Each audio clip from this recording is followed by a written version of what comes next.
প্রিয় শিক্ষার্থী বন্ধুরা, এই যে আমার সামনে যে ভাইটি বসে আছে, ইনি কিন্তু স্কুল টিচার, ঠিক আছে। ওনাকে আমি দেখাচ্ছেন, এক কথায় কাউকে দেখাচ্ছেন। উনি এসেছে খুলনা থেকে, এই যে। আর এ পাশে বসে আছে ওনার মেয়েকেও আমি দেখাচ্ছি না। যাই হোক, যে সমস্যাগুলো নিয়ে এসেছে, এই যে মিনিস্ট্রাল ডিসঅর্ডার, স্কিন টাচ অ্যালার্জি, তো এই হচ্ছে তার রোগ।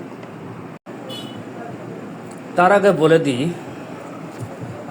মেয়েটির নাম আতিকা সুলতানা, বয়স 15 বছর, এই যে খুলনা।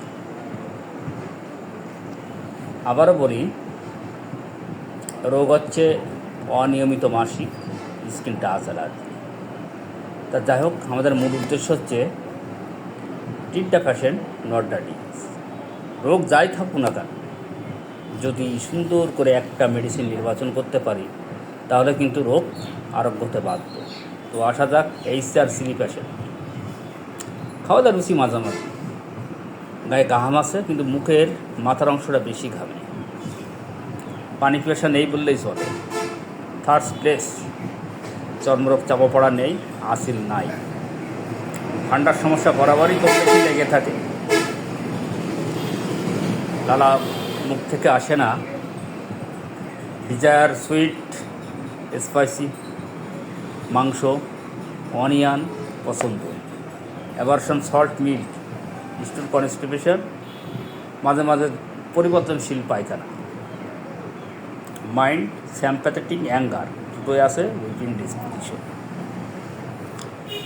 কনসোলেশন রিলিফ, সান্ত্বনাই তার কিন্তু রোগের উপশম এবং ভালো থাকে। গোসলে ইচ্ছা, COVID-19 টিকা কিন্তু নেওয়া হয়েছে। Fear of ghost, fear of thunder.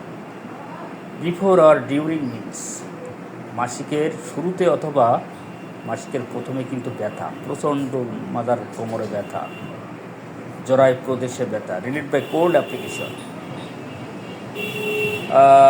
এখানে ওনার কিন্তু কোনো ফ্যাটি, মানে এক কথায় চর্বি জাতীয় খাবার, কিন্তু ফাস্টফুড খাইলেই তার পেটের সমস্যা ভারী ভারী হয়। হ্যাঁ, আর তার সমস্ত রোগের উপসর্গ সন্ধ্যায়। তো বন্ধুরা, এখানে আমি আরেকটু বলি, চিলি পেশেন্ট, পানি পিপাসা নাই, স্ট্রং সিমটমগুলো বলছি। চিলি পেশেন্ট, পানি পিপাসা নাই, ঠান্ডার সমস্যা সবসময় লেগেই থাকে। মাংস, মিষ্টি বেশি পছন্দ। Sensible to, mind sympathetic, weeping disposition. সান্ত্বনায় কিন্তু উপশম, সব কিছু কষ্টের উপশম। গোসলে ইচ্ছা।